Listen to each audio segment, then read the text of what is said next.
पाकिस्तान में field marshal Asim Munir अब और ताकतवर हो गए। सरकार ने मुनीर को एक साथ चीफ ऑफ डिफेंस फोर्स और चीफ ऑफ आर्मी स्टाफ बना दिया है। दोनों पदों का कार्यकाल सीधा 5 साल हो गया है। राष्ट्रपति ने मंजूरी दी, लेकिन समीरी भेजी थी प्रधानमंत्री शहबाज शरीफ ने।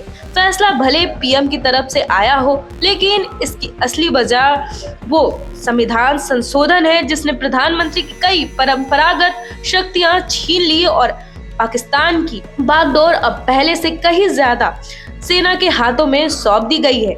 आइए यहाँ जानते हैं वो 5 बड़े पावर जो शहबाज शरीफ और भविष्य के हर प्रधानमंत्री के हाथ से निकल गई है। पहला, परमाणु हथियारों की कमान अब पीएम से निकलकर सेना को। 27वें संवैधानिक संशोधन ने पाकिस्तान में नेशनल स्ट्रैटेजिक कमांड नाम की नई संख्या बनाई है।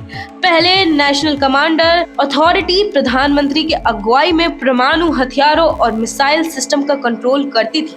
अब ये अधिकार सीधे एनएससी के पास है और उसके कमांड की नियुक्ति भी होगी सीडीएफ की सिफारिश पर, यानी एटॉमिक ताकत पर प्रधानमंत्री की सीधी पकड़ खत्म। कई जानकारों का कहना है कि आसिम मुनीर अपनी ताकत दिखाने के लिए भारत के साथ तनाव जरूर बढ़ाने की कोशिश करेंगे। दूसरा, दो पावर पोस्ट एक ही अफसर के पास, पीएम का दखल घटा। पहली बार पाकिस्तान में कोई अधिकारी सीडीएफ और सीओएएस दोनों बन गया है। इसका सीधा मतलब हुआ कि सेना की रणनीति, ऑपरेशन नीति सब कुछ एक ही व्यक्ति कंट्रोल करेगा और वो व्यक्ति है आसिम मुनीर।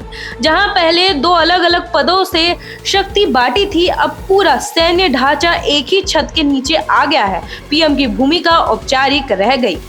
तीसरा, अब उप सेना प्रमुख भी सीडीएफ की मर्जी से। नए बिल में साफ लिखा है vice chief of army staff और डिप्टी चीफ की नियुक्ति अब फेडरल गवर्नमेंट करेगी, लेकिन सीडीएफ की सिफारिश पर। पहले ये पोस्ट प्रधानमंत्री की सलाह पर तय होते थे।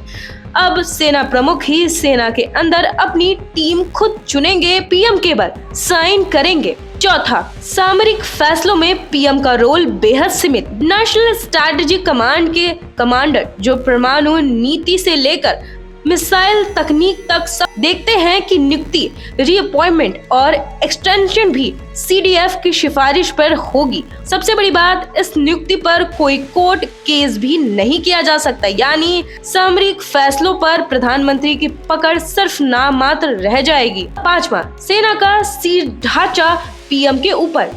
नए संशोधन में कहा गया है कि सीडीएफ की जिम्मेदारियां सरकार सीमित नहीं कर सकती।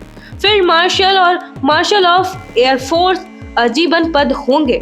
टॉप पोस्ट को राष्ट्रपति नायक का दर्जा और राष्ट्रपति जैसे इम्यूनिटी मिलेगी। पीएम इन्हें हटाने या बदलने में सक्षम नहीं होंगे, यानी सेना के शीर्ष पद अब प्रधानमंत्री के नियंत्रण से बाहर जा चुके हैं। अब पाकिस्तान में असली सत्ता सेना के हाथ में है। आसिम मुनीर के पास 2 सुपर पावर पोस्ट है और प्रधानमंत्री का रोल सिर्फ औपचारिक रह गया है। सेना अब अपनी रणनीति और फैसले खुद तय करेगी।